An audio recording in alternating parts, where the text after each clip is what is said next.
So for my podcast, I did an episode of Radiolab, and it was about fungus infections. And the fungus is basically just an organism that reproduces using spores and takes nutrients from organic matter. And the infection is basically just the fungus getting into your body in this instance. So there was this Pakistani case where a guy got a fungus infection, and the weird thing about it was that it popped up all over the world as well, in London, in South Korea, and in India. So people started wondering how the fungus managed to get to all those places and cause so many cases. So the podcast goes back to the dinosaur extinction event, where it left a lot of dinosaurs extinct, but a lot of reptiles still remained. So scientists at that point wondered how mammals took over the planet instead of reptiles, instead like they did last time. But they also didn't account for the fungi that took the dinosaurs' place due to all the organic matter that was left behind. So the thing about fungi is that they don't like high temperatures.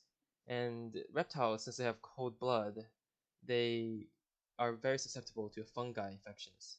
While humans, with their 98.6 degree Fahrenheit body temperature, is more able to resist fungi infections due to us being able to denature the fungi the second they get into our bodies. So that basically allowed humans to take over the planet because the rest of the reptiles didn't have a chance due to all the fungi infection that was probably going on.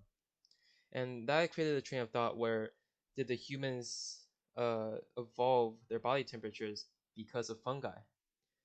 And that was what was really interesting about this podcast was that they talked about how the the human's body temperature was probably um, a result of how fungi can't resist temperatures around 98.6 degrees exactly. So uh, it was actually probably a defense mechanism for humans to develop that high of a body temperature to fight off all the fungus. But recently, as climate change has progressed, it has also made the fungi stronger as there have been mutations that go on that each generation of fungi that makes them more resistant to the higher and higher and higher temperatures that would kill off the weaker, non-high temperature resistant fungi. And that leads back to our case where people got sick because of the rising temperatures. The fungi were able to get past the human temperature level and actually be able to not get denatured and be able to infect humans.